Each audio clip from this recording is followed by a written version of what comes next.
Heart disease is the leading cause of death worldwide. We often think of it as a mechanical failure of the body, but to understand why our arteries really fail, we have to look closely at what we eat. For decades, doctors have pointed to a standard list of culprits for clogged arteries: high blood pressure, elevated LDL cholesterol, smoking, obesity, and physical inactivity.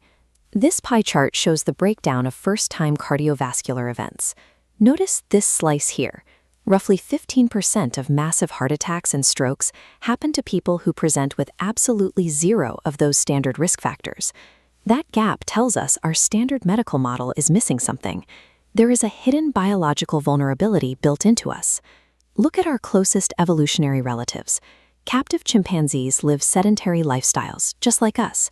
As they age, they develop high blood pressure and high cholesterol.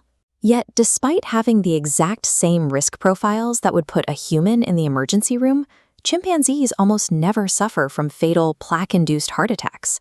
And then there's diet. Eating large amounts of mammalian red meat is a proven driver of heart disease in humans.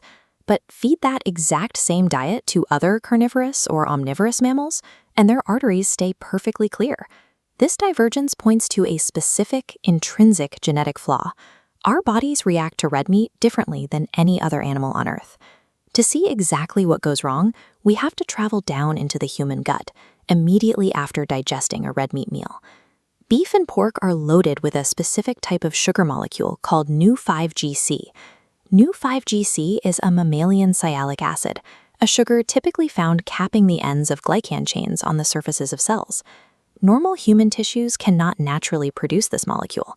To our immune system, this sugar is completely foreign. Gut bacteria belonging to bacteroidales and clostridiales use specialized enzymes to snip nu-5GC molecules off the meat proteins, allowing the free sugars to slip across our intestinal wall and into our bloodstream.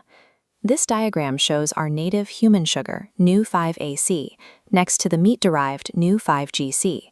The only difference is a single oxygen atom. Because they are so incredibly similar, our internal cellular machinery simply cannot tell them apart. Our cells blindly take up the meat sugar, transport it to their surfaces, and permanently stitch it directly into the delicate inner lining of our blood vessels. Without realizing it, our own cells hijack a dietary compound and weaponize our vascular system, covering our arteries in non-human targets. This triggers a continuous, smoldering state of vascular inflammation known as xenosialitis. Since infancy, our immune systems have been producing antibodies designed to hunt down foreign invaders. As blood flows through the arterial tree, these antibodies spot the neuro-5GC antigens displayed on the vessel walls and bind to them with high affinity. This binding initiates the classical complement cascade. Destructive proteins rain down directly onto the intact, healthy endothelium, the inner lining of the blood vessel, forcing the cells into a highly activated, panicked state. The damaged vessel walls release chemical signals that summon white blood cells. These cells tether to the artery, squeeze inside the tissue, and gorge themselves on oxidized lipids until they swell into massive toxic foam cells. The accumulation and death of those foam cells creates the necrotic core of an atherosclerotic plaque. A sudden heart attack is often just the final casualty of this lifelong, diet-driven autoimmune war happening inside our arteries. To understand why our bodies make this fatal biological error, we have to rewind 2 to 3 million years. Our early hominin ancestors were facing a massive threat. A highly virulent strain of malaria was decimating the population by using the nu-5GC sugars on our cell surfaces as docking stations to gain entry and infect. Then, a genetic mutation occurred. A transposable element, a piece of DNA that can move around the genome, inserted itself into the CMAH gene. The CMAH gene is the specific genetic blueprint responsible for synthesizing nu-5GC. This insertion caused a catastrophic deletion that permanently broke the gene. With the CMAH gene broken, our ancestors stopped producing the sugar entirely. By stripping the host cells of the parasite's preferred receptor, those carrying the mutation became immune to the malaria. We escaped prehistoric extinction, but we paid a heavy price. We hardwired a permanent, dangerous vulnerability to mammalian meat directly into the human genome. Today, scientists can precisely quantify the cost of that ancient mutation using genetically engineered mice. By knocking out their CMAH gene, researchers created a human-like biological model.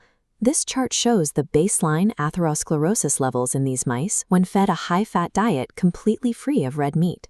The data reveals a 1.9-fold increase in plaque formation for the human-like group, driven by inherently hyperactive white blood cells caused by the genetic loss. But when those humanized models were fed a diet rich in new 5GC, developing circulating antibodies, cardiovascular destruction accelerated by a massive 2.4 times. Identifying the exact molecular mechanism opens up incredible new therapeutic avenues. Researchers are now exploring competitive inhibition, which involves flooding the human diet with safe, naturally occurring new 5AC to outcompete the dangerous meat sugar for cellular uptake. One highly bioavailable source currently under investigation is extract from edible birds' nests. The glycoproteins in these nests are extremely rich in native new 5AC and could be used to actively stabilize the human endothelium. By deciphering an evolutionary scar left in our DNA millions of years ago, we are finally looking past standard cholesterol management. We now have the blueprints to disarm the genetic root of the modern heart disease epidemic.